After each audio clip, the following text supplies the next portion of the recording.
Bueno, nuevamente muy buenos días, es un honor estar aquí con ustedes.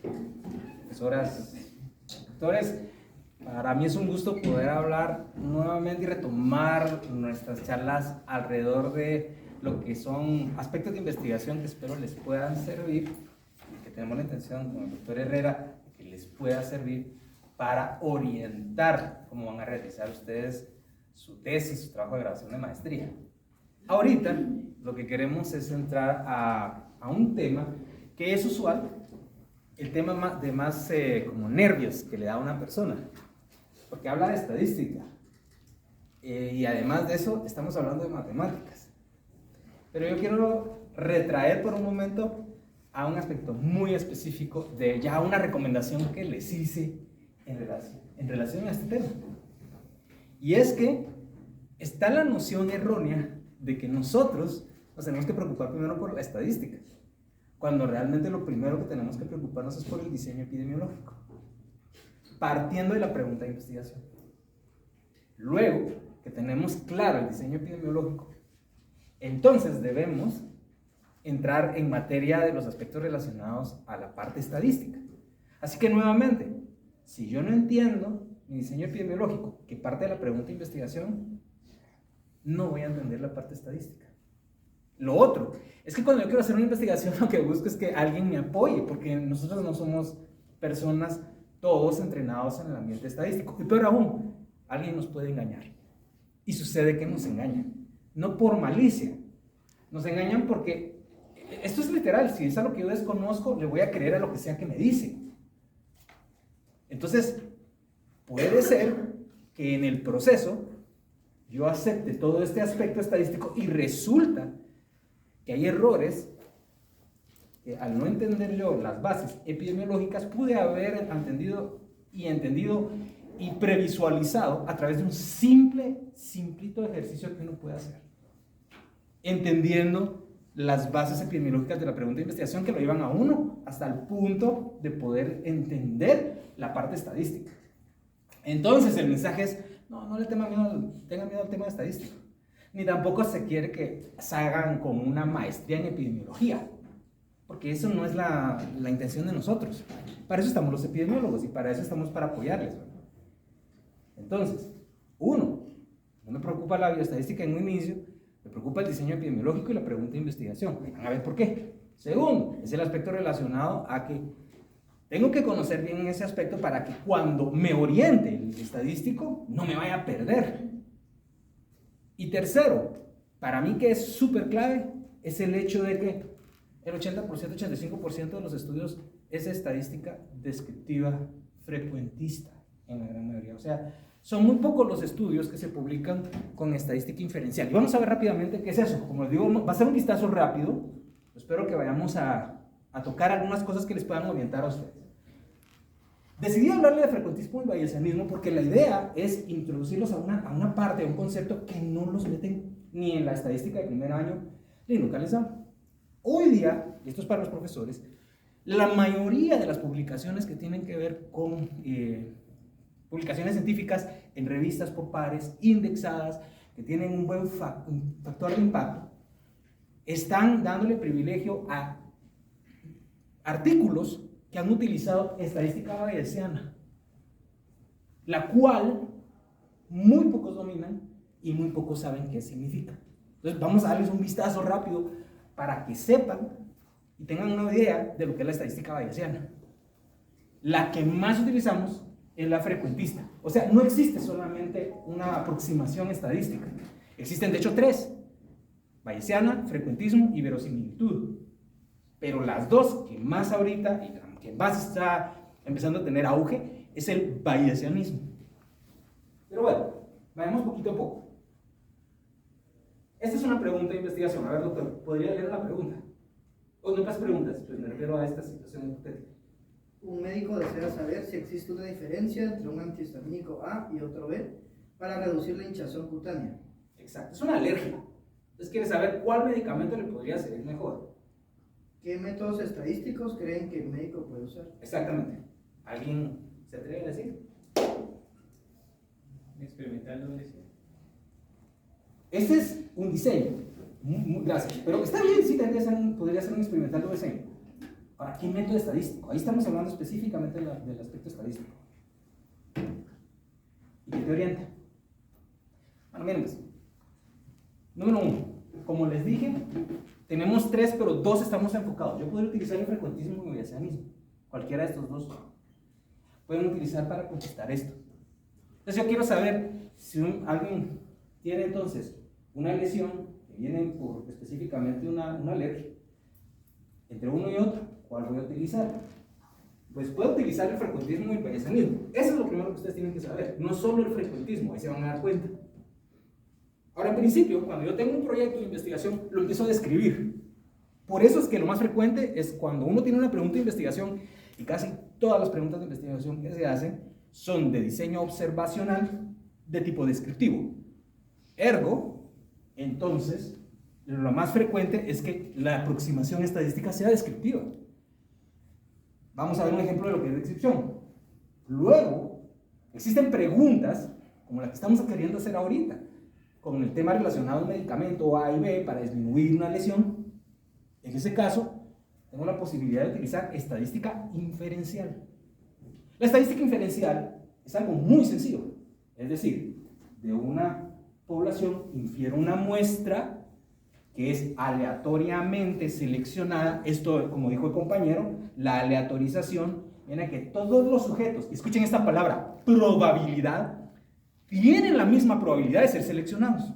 No son seleccionados a conveniencia, son seleccionados por el azar o por el ser aleatorio. Entonces, en principio, cuando yo voy a aproximar mi estudio, lo primero seguro es que me va a tocar describir qué tengo. Y segundo, si ya me metí, como la pregunta que le estamos haciendo, a sacar una inferencia de una población de la cual tengo una muestra seleccionada aleatoria, puedo inferir. ¿Por qué? Porque eso me permite predecir. Porque la idea es que de ese conocimiento yo pueda predecir que en la población, en una general, darle un medicamento pueda tener el mismo resultado que estoy buscando entender.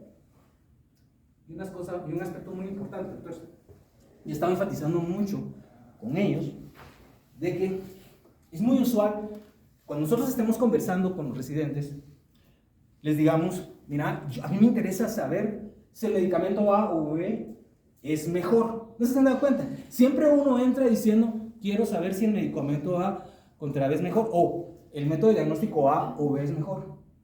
Y yo les agradecería que todos recordemos que esa no es la manera de aproximar en un inicio de problema.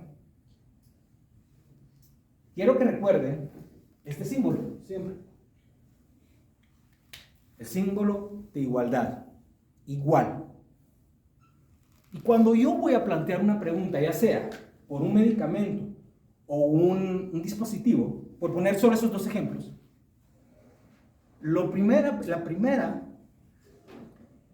conjetura de la cual debo partir es si el medicamento A es igual al medicamento B.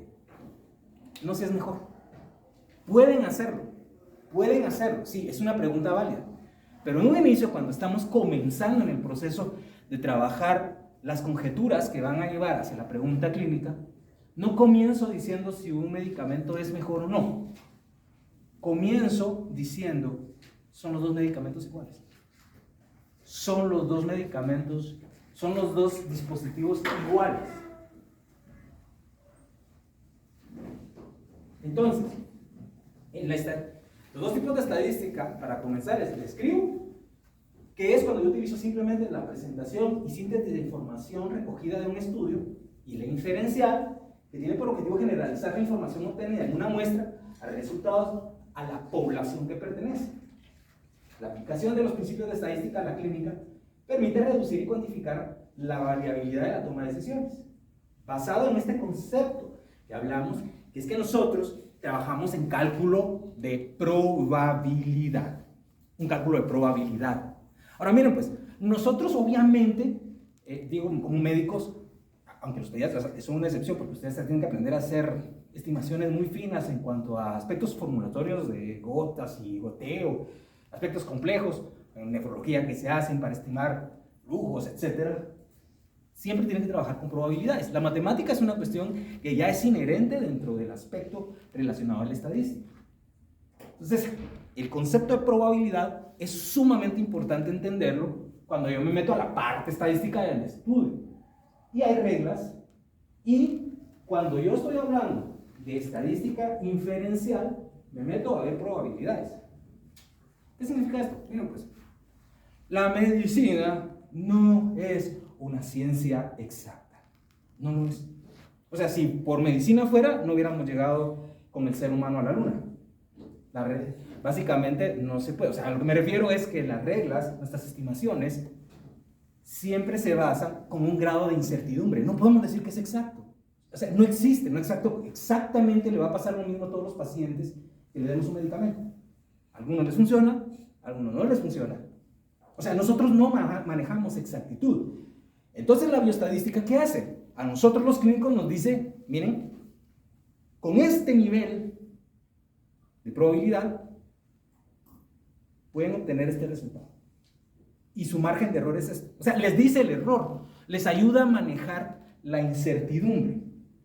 Porque la medicina, muchos de los actos médicos, se basan en una intervención que nosotros hacemos basado en márgenes. Y tratamos de que los márgenes de error sean lo más angosto posible. Porque entre más anchos sean, nos va a tirar a un error mayor y ahí vamos a tener problemas. ¿Sí? Eso es probabilidad. ¿Para qué es la probabilidad en el día a día?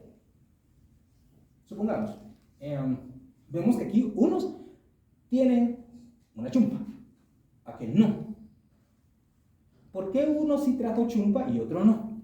Bueno, el cerebro utiliza constantemente probabilidades, aunque no lo calcula. Nos dice, mira, lo que va a hacer es que hoy salite y llévate una chumpa. Aquel decidió no hacerlo. Su cerebro dijo, va a hacer calor. ¿En base a qué calculó la probabilidad de calor? ¿Sí? Dijo, no voy a llevar una chumpa porque le está calculando que hay probabilidad y aunque la traiga, le va a dar calor, correcto. Pero no te pusiste a calcular. El cerebro te dice, mira caliente afuera, siento la temperatura algo calurosa. Dentro de los números y frecuencias de veces que yo he tenido que tomar esta decisión, cada vez que hay un aumento de calor y se mira claro el día, no tengo una necesidad. Eso lo hace en cuestión de milisegundos, puras probabilidades que maneja el cerebro y te dicen, no lleves chumpa, te va a dar calor. Lo mismo es calcular una probabilidad para un momento dado cuando yo quiero sacar, y la más típica, sacar una sombrilla. Cuando uno decide sacar una sombrilla, eso son puras probabilidades. Uno dice, ¿qué utiliza uno? Sale, cuando ya va saliendo, ya está nublado, está haciendo frío, y añadámosle el factor del mes, digamos que fuera mayo. Está nublado, está frío, probablemente, entonces es en el mes de mayo, se puede empezar a llover, está nublado, mejor me llevo una sombrilla. Pero si no miro nublado, el cerebro me dice, no te lleves una sombrilla. Eso es pura probabilidad. Ahí se van a dar cuenta por qué les estoy dando este ejemplo, ¿verdad? Entonces ya nuestro cerebro, aunque no nos lo explica, tiene una forma natural de calcular. Sí o no utilizamos una sombrilla, sí o no utilizamos un sudadero. Y lo mismo se aplica en medicina. Es exactamente lo mismo. Es exactamente lo mismo. Entonces, la forma descriptiva ustedes la ven normalmente de esto, o sea, les sacan gráficas, donde les describen histogramas, polígonos de frecuencia, diagramas de barras, las famosas gráficas de Pi, estos aspectos. Eso es una forma descriptiva de presentarles primero cómo están los datos iniciales, y eso siempre lo van a tener que hacer. Aunque lo más frecuente, y lo que sí les recomiendo, es que cada vez que trabajen en la bioestadística, primero trabajen en tablas, no trabajen en figuras, y no trabajen a la vez en tablas y figuras, es redundar información, ¿sí? Entonces, lo mejor es trabajar en tablas y como ven aquí, les dice características sociodemográficas, edad. Está 5 más la división estándar 13, masculino 34, que es el 61%, residente de Ciudad de México 53, 95%. Y esa es normalmente la tabla 1 que ustedes ven en cualquier investigación. En cualquier investigación, la tabla 1 les dice cuáles son los sujetos de estudio. Y se los describe. Esa es estadística descriptiva. Ahí no han hecho ninguna inferencia, no han hecho absolutamente nada. Es la primera aproximación que tienen que saber bien. Recomendación, no comiencen describiendo con una gráfica. O ahorren el tiempo a sus profesores, no les pongan gráfica y tablas. Con una tabla bien hecha es el punto de partida. Una gráfica es sí, solo sí. Sé cómo hacer una gráfica, que eso no lo vamos a ver hoy, cómo hacer una gráfica y qué gráfica corresponde en este caso. Ahora, les dije, el punto de partida es la pregunta de investigación. Esto es población, tenemos que tener variables y una relación de variables. Pero estas dos, las variables y relación de las variables, son clave para entender qué tipo de aspecto estadístico yo voy a utilizar. Entonces, por ejemplo, les hablamos acerca del tema relacionado al tamaño, a ese tamaño que puede haber en relación a una lesión causada por una alergia. Y lo que yo voy a ver es, en este caso, si es igual el dar el medicamento A o B. De una forma muy clara de estadística es si yo sé cuáles variables son. Por ejemplo, en este caso, yo voy a utilizar la medida de, ¿cómo se llama? Las lesiones en sí tienen con, ¿perdón? Abón, exacto, gracias. Es con H, ¿verdad? Gracias. Digamos que la variable es abón. Y ese abón lo voy a medir, ¿de qué forma? Voy a agarrar una regla. Y si tomo una regla, me lo va a dar en, seguro, centímetros o milímetros, puede ser, pero puede ser centímetros. Y en un momento dado, me va a decir, va a ser un número.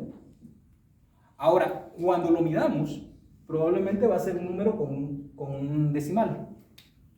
Esto hace que esta sea una variable cuantitativa continua. Continua porque utiliza el punto decimal. Si solo fuera 2, como por ejemplo el número de hijos, ¿cuántos hijos tiene? 2. Porque nadie dice, tengo 2,5 hijos, ¿verdad? Tengo 2, 3, tengo ese número. Esa es una variable cuantitativa discontinua, porque no permite decimales. En este caso, el ejemplo es claro. Mido el abón, lo mido en centímetros, me da una cifra que tiene puntos decimales, es una variable continua. Entonces, ¿qué hago? Dice, voy a hacer una relación, o sea, lo que va a hacer es tratar de establecer si hay una diferencia entre la medición que haya realizado yo con un paciente que recibió el medicamento A y lo voy a comparar con la medición de un paciente que tiene el medicamento B. Eso es lo que estoy haciendo. Y así se van a medir una N cantidad de pacientes en números pares para establecer la diferencia. Si yo conozco cuál es la variable, que es una variable cuantitativa continua, lo único que tengo que hacer, si ustedes abren ahorita su celular y pongan su celular en Google, test estadístico para diferencia de dos medias de variables continuas, pongan así, test estadístico para diferencia de dos variables continuas, y pueden poner media, porque van a ser las medias que les salen.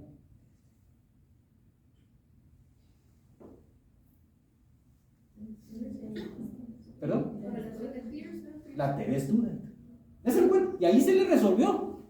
Ahí, con eso, ya saben ustedes qué test estadístico tienen que hacer. Ahora, ¿cómo? Es otra cosa.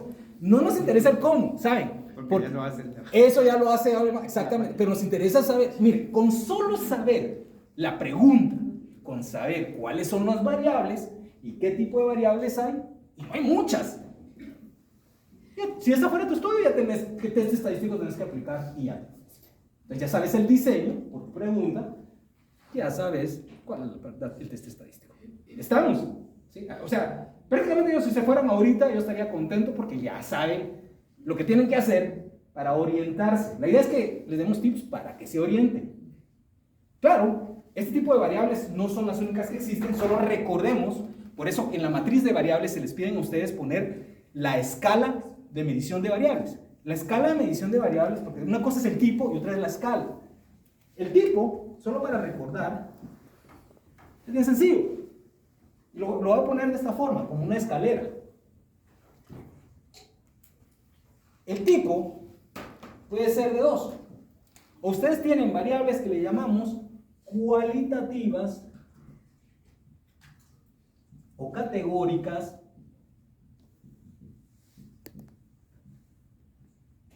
y tienen aquí arribita las variables de escala de medición cuantitativas. Aquí arribita. Cuantitativa. Esos son los dos tipos que existen. Cada una de estas tiene sus propias mediciones, escala de medición. La más básica en la cualitativa y categórica es nominal. Y la pongo en la base por una razón. En la siguiente escala tenemos ordinal. En esta escala tenemos de intervalo. Y luego aquí hasta arriba tenemos de razón. Dos tipos de variables, 4 escalas. Cuando yo veo una pregunta de investigación en las variables, o son de cualquiera de estos dos tipos, y la medición puede ser cualquiera de estas 4, nada más. Entonces, cuando yo hago eso que hicimos ahorita con el Google, yo lo único que tengo que saber es qué voy a medir, cómo lo voy a medir. Basado en eso, voy a decir qué test estadístico es para correlacionar una variable cuantitativa con una ordinal, por ejemplo. Continuo. Es jugar con esos términos para lograr buscar el test estadístico y los oriente. ¿Quién tiene ChatGPT a mano ahí? ¿Ya tienen el app? Sacate y preguntale, exacto, ponete, asume que soy, en el primer prompt sería, asume que soy residente de pediatría y estoy haciendo mi tesis. Ponga así, de maestría, asume que soy, es lo primero, en ChatGPT. Cuando lo tengas me dices, no me vas a decir qué dices, solamente lo mencionas. ¿Está? Va. Tengo que hacer, sería, ¿cuál test estadístico? Y volvés a hacer la pregunta. Debo aplicar para poder comparar dos medias de variables cuantitativas continuas. En la segunda, primero asumen, ponen en contexto en el prompt, y en el segundo le hacen exactamente qué están buscando. Pero tienen que decirle a la inteligencia artificial cuál es. Ahí me contás qué te dice, por favor. Mientras esto sucede, ejemplo, la escala nominal no me da diferencias. No me dice que hay una diferencia entre uno y otro, pues eso es la más básica. Ejemplo, no, sí, masculino, femenino. Ahí no hay los grupos sanguíneos. Los grupos sanguíneos no marcan ninguna diferencia. En la siguiente escala, categórica o cualitativa, está la ordinal. La ordinal es cuando les dicen primero, segundo, tercero. Sabemos que hay una diferencia entre el primero, segundo y tercero, pero en como en una carrera. Entre el primero y el segundo probablemente hubo milisegundos entre diferencia, y el tercero entró 2 o 3 segundos después. Hay una diferencia, pero no les dice cuánto. No la cuantifica, por eso es categórica. ¿Sí? Esa es la escala ordinal. En la intervalo, el ejemplo más, es el único ejemplo que más fácil de ver, es la temperatura. Porque en el intervalo, el 0 no es absoluto. O sea, el 0 aquí no indica ausencia de un valor. Ejemplo, la temperatura. Cuando ustedes les dicen la temperatura es 0 grados, es que no hay temperatura allá afuera. ¿Sí o no? No, claro, porque hay -1, hay temperatura, solo que ya estamos alcanzando, ¿qué? El punto de congelación. Y luego vamos para abajo de eso. Eso es el 0 grados. El ejemplo clásico es, si yo voy a establecer temperatura como la variable, la temperatura es una escala de intervalo. La otra, en pediatría, que se utiliza como escala de intervalo y hay que manejar con mucho cuidado, es la tara cuando yo peso un paciente. Porque la tara establece un juego que no es un cero absoluto, ¿sí? Por ser tarado. No tarado algunos, sino tarado de la medición. Entonces o sea, el hecho es de que hay que tener cuidado porque la tara sí podría manejarse en un momento dado. Por eso hay que ver muy bien la pregunta para saber si la manejo como una variable de intervalo. Pero esta ya es cuantitativa, porque el cero no es absoluto. En esta, la razón, el 0 es absoluto. Ejemplo, talla. No podemos decir, ¿cuánto midió el bebé? -3. No. Pudo haber reducido, pero una cosa diferente de haber reducido el tamaño, porque no existe tal -3. Solo hay de 0 para arriba. ¿Sí? El 0 es absoluto. Abajo de eso no hay nada. Estas son las 4. Y recuerden, en la primera clase les dije una variable cualitativa no hace una investigación cualitativa. Solo recuerden eso. Si estoy midiendo variables cualitativas, no. Porque muy bien puedo estar trabajando en un estudio cuantitativo y estar trabajando con variables cualitativas. Solo no se van a perder en ese tema. Bueno, ¿qué les salió en ChatGPT? Me dividió, digamos, me dio dos opciones dependiendo si los datos son normales, si las varianzas son homogéneas o si no. Ajá. Entonces, si son datos normales y varianzas homogéneas, prueba de tres student. Si no son normales o las varianzas son desiguales, se usan pruebas no paramétricas como Wilcoxon o Van Williams.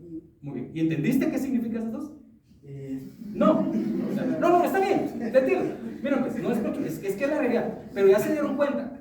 Cuando les dije que les íbamos a enseñar, y me dijiste también, ¿verdad, Pablo, del aspecto de inteligencia artificial, primero lo resolvimos con Google, luego lo resolví con inteligencia artificial. La inteligencia artificial nos puede dar información. La idea, te voy a orientar ahorita en esa respuesta.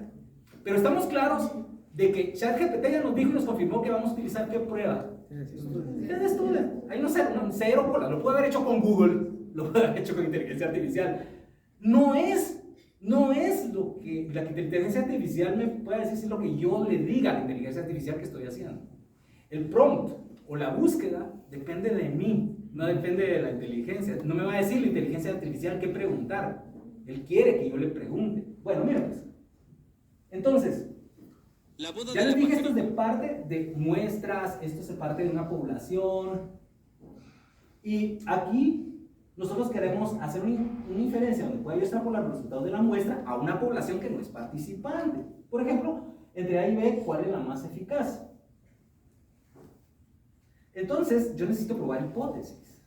Resumo la información de los participantes, tratados con cada una de las dos opciones, y voy a buscar si una de las dos opciones es mejor como investigador y sugerir el uso del medicamento en otras poblaciones no participantes. Ahora, recuérdense, la inferencia no es exacta, y las inferencias son estimaciones basadas en probabilidades. ¿Qué es una probabilidad? Jóvenes, no nos hacemos bolas. Probabilidad es, si yo veo y tiro una ficha al aire, ¿cuál es la probabilidad que me saque cara? 50%, porque solo existen dos posibilidades ahí. O sale cara o sale oscuro en un primer tiro, ¿verdad? En un primer lanzamiento. O sea que yo tengo dos opciones, que salga una de ellas. 1 dividido 2, básicamente, estamos hablando de 0.5, y en ese caso es que tenemos una probabilidad del 50%. Así que cuando vemos la probabilidad, y la definición de probabilidad es simplemente el número de casos favorables dividido por el número de casos posibles. ¿Cuál puede ser el caso favorable? Que salga cara. ¿Cuántos posibles? Solo hay dos posibles, cara o cruz. Esa es la forma más sencilla de entender probabilidad. O sea, y si yo vengo y tiro dos fichas, y si tengo la ficha dos veces, todo eso depende de con qué frecuencia yo tiro y qué son las probabilidades que me salgan en función del número de casos posibles y que me salga favorable, es decir, el resultado que yo estoy esperando, que salga cara. Un ejemplo muy sencillo de probabilidad es cuando yo, en la clínica, digamos cuando ustedes quieren ver en su clínica cuál es la probabilidad que les lleguen pacientes con diabetes, cuál es la probabilidad que les lleguen los pacientes con problemas nefrológicos de cierto tipo en especial. Bueno, la probabilidad es bien sencilla, es una fracción no decimal. Yo les decía a un inicio que la estadística en un inicio es básica, solo tengo que entender división, sin mucha multiplicación o suma. División o multiplicación y suma, usualmente. Entonces, cuando uno mira esto, se le empieza a complicar la vida. Estadística, no necesitan ustedes hacer las fórmulas o conocer las fórmulas. Lo que necesitan es la interpretación. Eso es básico.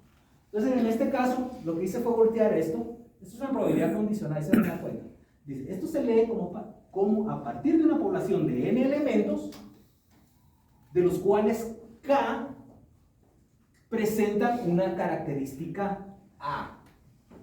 Ejemplo, probabilidad de diabetes, PA, la probabilidad A de diabetes, que es la característica que estoy buscando, es igual a 5 que son diabéticos, es decir, la K, los que presentaban la característica A que estoy buscando, que es que sean diabéticos, de 100 pacientes que yo miro, que son unos pacientes que llegan a la clínica.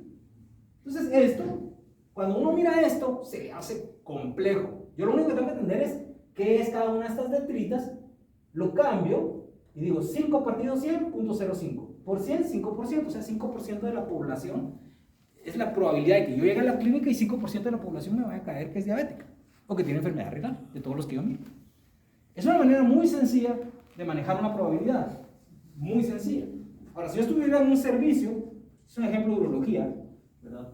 Pero si ustedes ya tienen ahí las frecuencias con que tienen pacientes, hiperplasia benigna 38.2%, prostatitis 18.2% y cáncer 43.6%.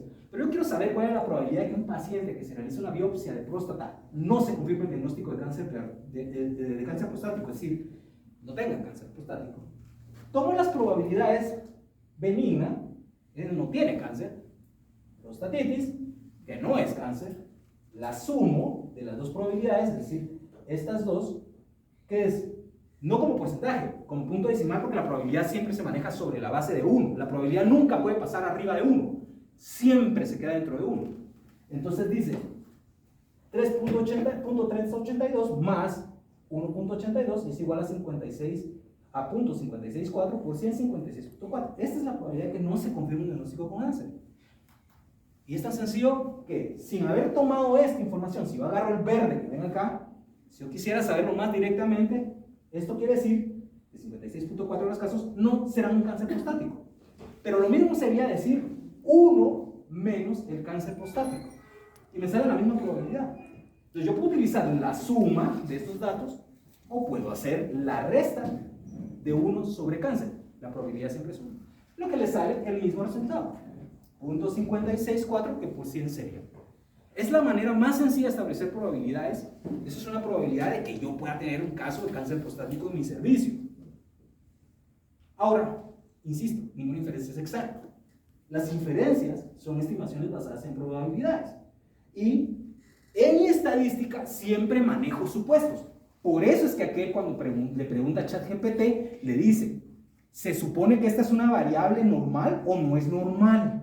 Esa es una cosa muy importante. Estadística siempre se basa en supuestos. Entonces, cuando les dice a ustedes que es una variable normal,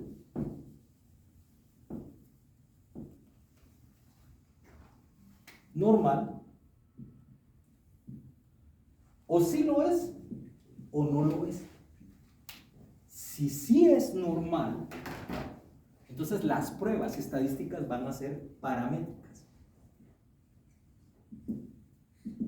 Si no es normal, es no paramétricas.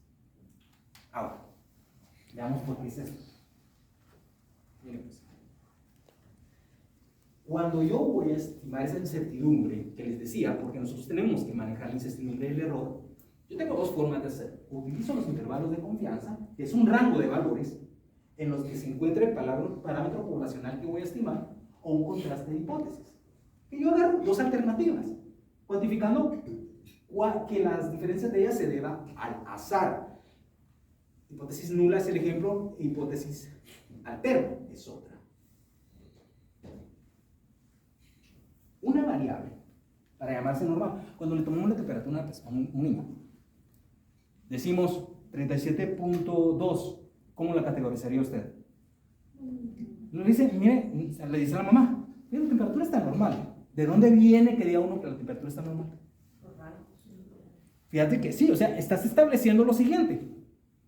Estadísticamente hablando, Gauss, un matemático vino y agarró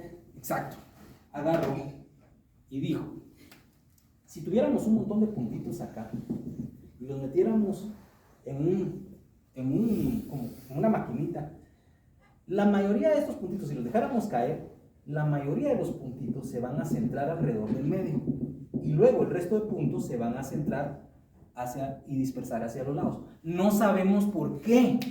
Eso se llama aleatorio o al azar, pero por la aleatoriedad o al azar, cuando ustedes, entre más grande es la muestra, la mayoría de datos caen en el centro y luego se va dispersando.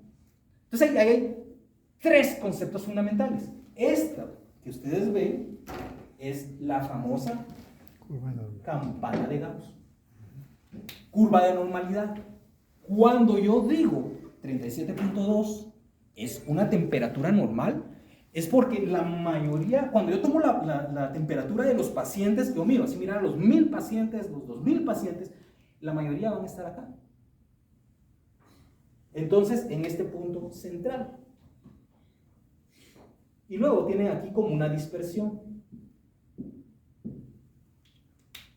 Esto es importante entender. O sea, la aleatoriedad, la vida, la cotidianidad, el azar, algo en el universo, en la existencia, que no sabemos qué es, hace que la mayoría de cosas se centren. Y lo restante se dispersa. Tienen ustedes un poco de arena, van a ver que toma una forma. ¿Sí? La gran mayoría va a estar en un centro, luego se va a dispersar hacia los lados. Ese es el concepto. La mayoría de datos que buscamos, en primera instancia, saber si se comporta normal, porque la otra es que no se comporte normal, no haga eso, sino en lugar de hacer algo como esto, haga esto o haga esto. Ahí ya no son normales. O podría ser esto. Cuando yo, por ejemplo, tengo una variable que dice sí, no. Una variable cuantitativa, cuando tienen continua, les tiran esto. Pero si ustedes pusieron una variable que dice sí, no, les va a hacer esto. Sí, no. Bimodal, tiene dos. Pero la mayoría de las distribuciones son normales. Sobre el supuesto, y por eso es importante, cuando yo tengo la muestra tiene que ser aleatoria, porque hay que dejar que el azar escoja. Porque si yo meto mi interés, le meto error. Entonces yo ya digo, este paciente lo voy a meter, este paciente lo voy a meter. Ahí, eso se llama equipo AS, que es básicamente que yo digo, a este paciente me interesa meterlo, y entonces voy a tener resultados probablemente favorables, pero sesgados, es decir, con un error. Lo que buscamos es tener variables normales, aleatorias, y ver que tenga ese tipo de distribución. Entonces lo primero que les pregunta a ustedes qué tipo de función tienen, no voy a detenerme en eso. Entonces, la más frecuente es la distribución normal. Hay otras, la binomial que les acabo de decir, otra que se llama Poisson, la del chi cuadrado es otra distribución, la que ustedes vieron, la distribución de t-student es otra. Y la distribución normal es la que más van a encontrar. Por eso es que el ChatGPT preguntó, ¿es normal o no es normal? Porque tengo que hacerle una prueba estadística, si es estadístico, para saber si la variable realmente es normal. Y parte de presunciones, es decir, asume que las variables aleatorias tienen una distribución normal. Y, como les mostré acá, la distribución normal tiene un punto central y tiene dispersión. Eso es lo que va a hacer. Pues la manera más sencilla de verlo es esto. Y no los voy a aburrir, pues la idea no es aburrirlos, es darles el tips. El tip acá es, ustedes deciden utilizar una variable como distribución normal, tiene una media, tiene sus desviaciones, y esto hace que tengamos una idea de la probabilidad. Por eso ven este 68, este 95% y este 99%. Esto les dice que si algo cae de este lado para acá, se estima que tiene un 50% de probabilidad. Si cae de este lado acá, una estimación, tienen otro 50%. Y dependiendo de dónde cae acá, podemos estimar en qué porcentaje es la probabilidad que se dé un evento. Esa es la idea de esa distribución normal, por eso están acá. Si caen entre la primera desviación estándar, segunda desviación estándar, tercera desviación estándar.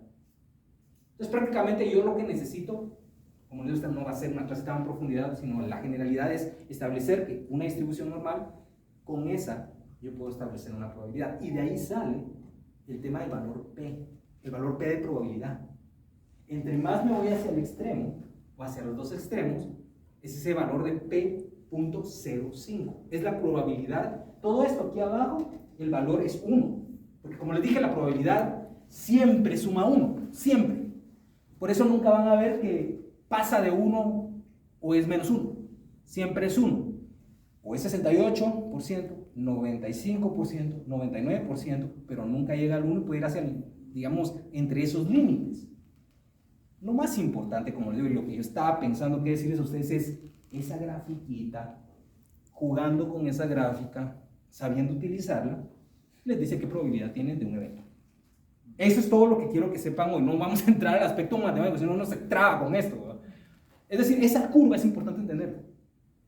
Para entender el valor P, entendiendo siempre que el valor P queda dentro del valor 1, y cuando me dicen un valor .05, eso me va a decir la interpretación que yo tengo, es decir, cómo ese valor que al haber obtenido al azar, a la aleatorización, me llevó hasta una orilla de acá, que la mayoría de veces era acá, o hacia acá, porque eso depende, ¿verdad? Los dos lados.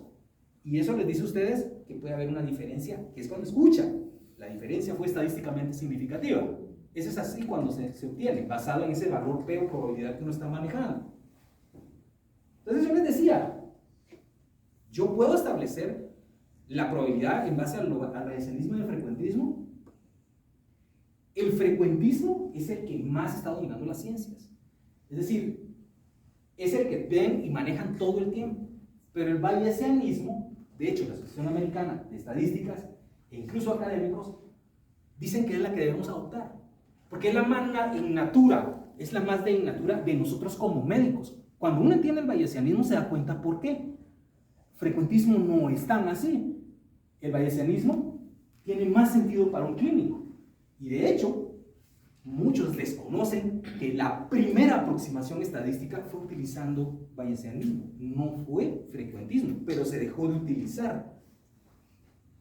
La diferencia entre bayesianismo y el frecuentismo radica en la forma en que se conceptualiza el término probabilidad.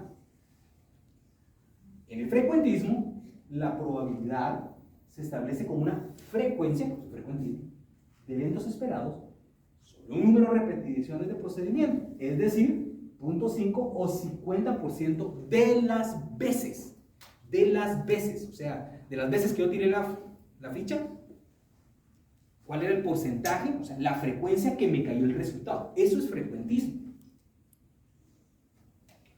Hay una diferencia entre el frecuentismo y el bayesianismo.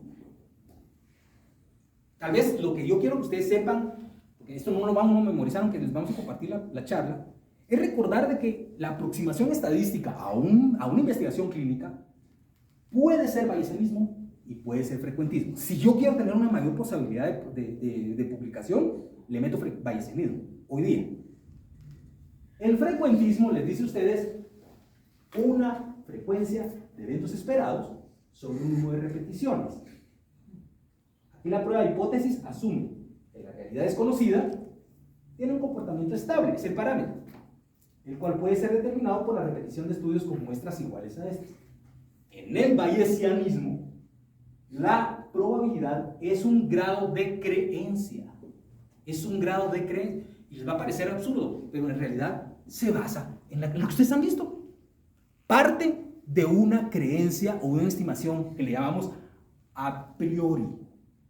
O sea, que yo he visto algo o he leído algo de que la probabilidad que se dé algo existe. Eso es el bayesianismo. Y por eso les dice, la interpretación es diferente, que aquí que dice 0.5, 50% de las veces, aquí dice 0.5 o 50% de certeza que se dé algo. Es diferente la interpretación. Aquí la probabilidad del parámetro desconocido se construye con los conocimientos previos a un estudio junto a la evidencia obtenida después de este. Y la nueva información modifica la confianza o certeza de los conocimientos a priori. Por eso van a escuchar el tema a priori. ¿Cuál es la forma más sencilla de entender este concepto como vamos con el tiempo? 40. ¿Cuánto? 50. ¿Faltan 10 minutos? Sí. Va. Porque les tengo así el ejemplo. La cuestión es la manera más sencilla entre el frecuentismo y el bayesianismo. Lo puedo explicar con este simple ejemplo. Imagínense ustedes que están en el mar y en el mar ustedes van en un barco a cargo de un sonar y ese sonar está buscando un submarino. La primera opción, la frecuentista, dice: yo voy a agarrar y como estoy a cargo del sonar, desde el sonar tiro y me da información de regreso para buscar el submarino. Es decir, voy en donde sea que vaya, voy y tiro información. esa información que tira y regresa, inmediatamente alimenta mi radar y me dice, mira, aquí hay un submarino. Podría ser una ballena o podría ser otra cosa, no necesariamente. Y el frecuentismo les dice, yo voy a tener el dato en el mismo instante y lo regreso. Pero el bayesianismo hace algo más, que es lo lógico. Cuando ustedes lo piensan, dicen, no, realmente eso es más lógico. Viene el del sonar y antes de tirar digamos, la señal, dice, pásenme el mapa que nos diga cuántas veces, estando en este espacio cabal, encontramos un submarino y reportaron los otros que había un submarino. O sea, hay una información a priori que hace ver que ya en los reportes anteriores nos dice, ahí se han encontrado submarinos. Y de pronto, con esta información, estoy listo, tiro el sonar, entonces me da la probabilidad basada en lo que antes me había pasado, más la del dato que me está tirando ahorita. Eso es lo que hace el bayesianismo. Obliga a ir a obtener mi información, aunque sea creencia, ¿verdad? Pero he escuchado, he pensado de que existe, y eso aumenta la probabilidad de saber y probabilidad de obtener la información y captar a un submarino. Frecuentismo solo sería un dato. El bayesianismo se apoya en información a priori o previa para calcular la probabilidad. Entonces, en medicina, no les digo en investigación, en medicina deberíamos de tener la capacidad de pensar, a retomar ese pensamiento de cuáles son las probabilidades de un evento basados en una exposición para saber que hay un evento. No tenemos que partir de cero. Y muchas de las tesis parten de cero, pensando que no hay conocimientos. Bueno, ahora, bien, pues por el tema, ustedes solo tienen dos hipótesis. O una, en sí, como les dije cuando pusimos acá, o es de igualdad o no es igual. ¿Ese medicamento A era igual al B o no lo era? Esa es la única forma de interpretarlo, si yo tengo las hipótesis. Entonces, voy a irme acá al ejemplo, por el tiempo. Miren pues, estábamos hablando de un medicamento A contra un B, o lo que sería acá un R contra un C, porque esto es tomado en un artículo científico. 40 participantes promedio de la reducción menos 9.7 milímetros al cuadrado, desviación típica de reducción 1.8, error típico de la reducción 0.9. Con el tratamiento C, 40 participantes promedio de la reducción menos 8.2 milímetros al cuadrado, desviación típica de la reducción 2.3, error típico de la reducción 0.36. O sea, se redujo, por eso es un número negativo, se redujo al utilizar el medicamento, ¿cómo se llama otra vez?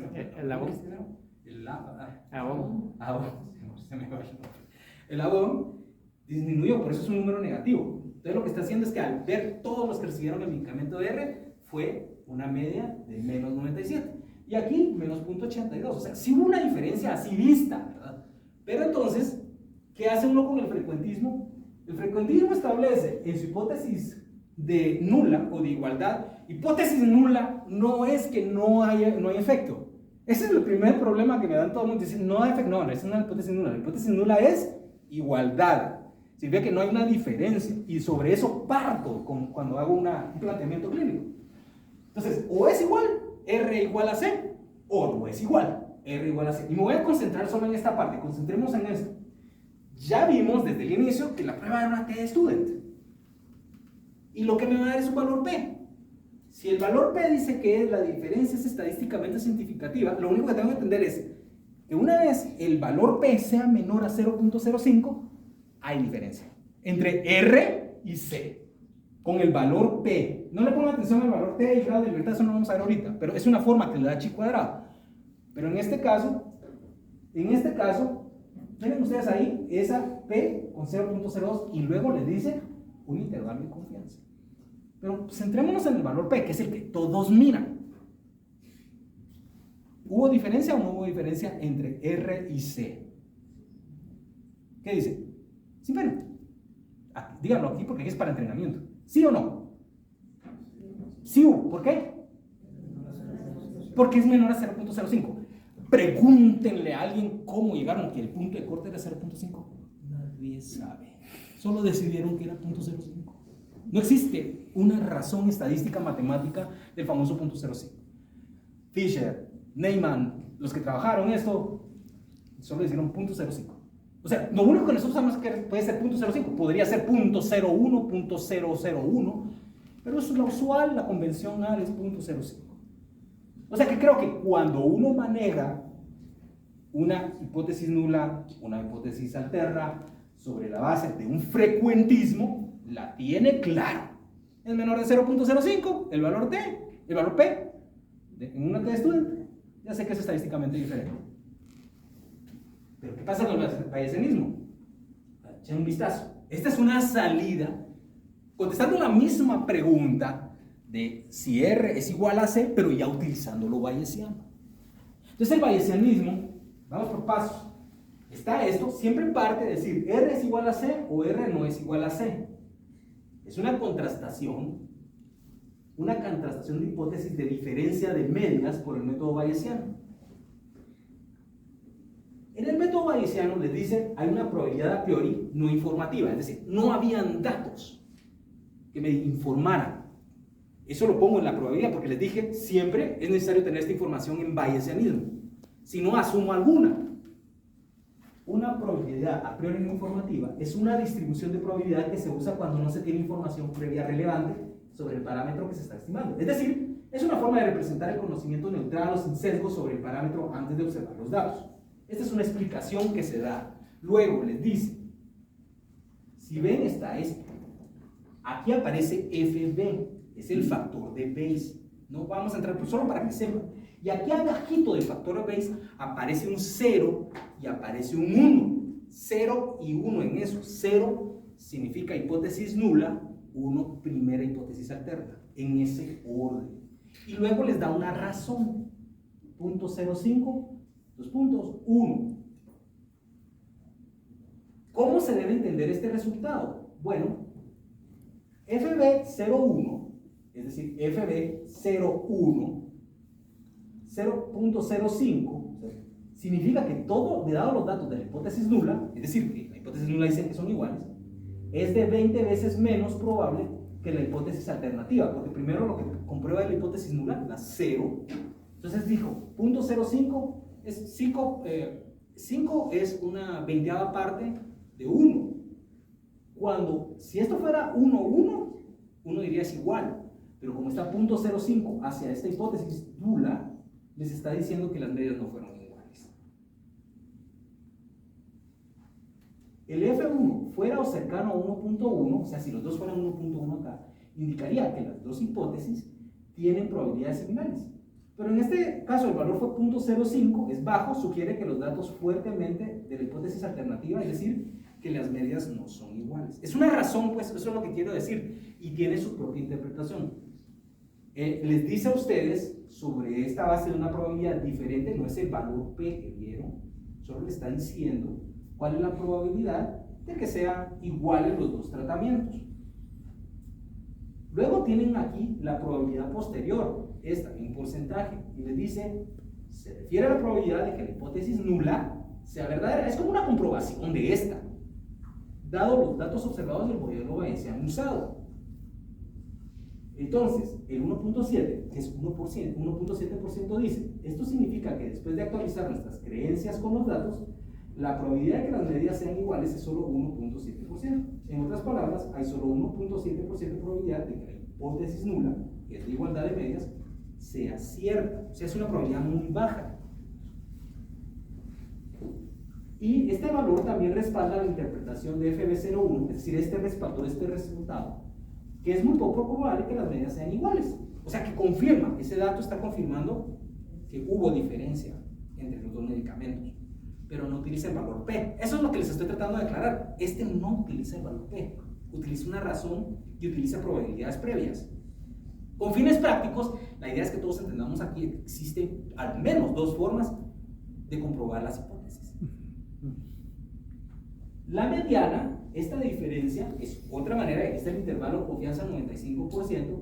0.64 significa que, según los datos del modelo bayesiano, la diferencia entre las medias de los dos grupos es probablemente alrededor de 0.64.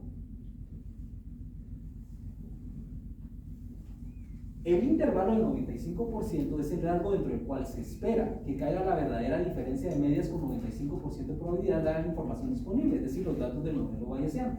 Esto les da el rango que tú mencionabas, o sea, te da un rango para establecer. El intervalo de confianza nos da rangos. Y sí, llamemos el intervalo es un rango, mínimo, máximo, básicamente. Y es otra forma para confirmar los otros dos que han dicho acá. Punto 21 a punto 09 indica que con un 95% de confianza, la verdadera diferencia de medias probablemente se encuentra entre 21 a 1.09. ¿Preguntas hasta aquí? Intervalos de confianza 95%. Bueno, cuando uno ve esto, la interpretación, esto se llama gráfica de arbusto o forest, ¿verdad? Esa es una gráfica. Esta gráfica es muy fácil de entender para aquellos que les quieren saber cuando les dicen un OR fue de 2. Digamos, si les dijera el OR fue de 2, y siempre que les presentan el OR les tienen que decir el OR tiene un intervalo de confianza 95%, y el intervalo de confianza fue 0.8, vamos a poner, y 3, digamos. Graficar este dato, doctor Saldaña, es de la siguiente manera. Aquí tenemos el 0 y aquí tenemos el 3. Lo primero es el OR, porque vamos a pensar que es el OR. El OR fue 2, o sea, el puntito cayó acá. Luego, el intervalo de confianza son los bracitos. Más o menos como ver una de las cuestiones de estas naves de las guerras de las galaxias, la de Darth Vader, ¿verdad? La que tienes. Entonces, el halcón milenario va a ser circular. Entonces, miren, aquí sería el halcón milenario. Y esta sería, uno pone 3, extiende el bracito hasta acá, aquí a 3. Y punto 8, si se dan cuenta, pasa aquí, porque aquí está el 1, llega hasta acá. Cuando eso pasa, el 1 está en la. El 1 es esta, está acá. Exactamente, es que pusiste el 1 Lo más importante para entender esta gráfica es, en este forest que se llama, si es 1, no hay diferencia. No diferencia. Si está arriba de 1, es riesgo. En general es riesgo. Si está abajo de 1, es protector. Entonces, cuando uno ve y le dice un OR fue de 2, por ejemplo, fumar, OR tenía de 2 para cáncer de pulmón. El 2 significa que es 2 veces más, el orden de magnitud es, la gente que fumaba tenía 2 veces más probabilidades de tener cáncer de pulmón, si fuera 2. Pero como no solo es el OR, sino que también depende de este lado del intervalo de confianza, el intervalo de confianza les dice de la significancia estadística. Si la significancia estadística pasa del 1, si este bracito pasa del 1, significa que hubo momentos en las 100 veces que se manejaron las muestras, que algunas pasaron de este lado, tocaron la no diferencia.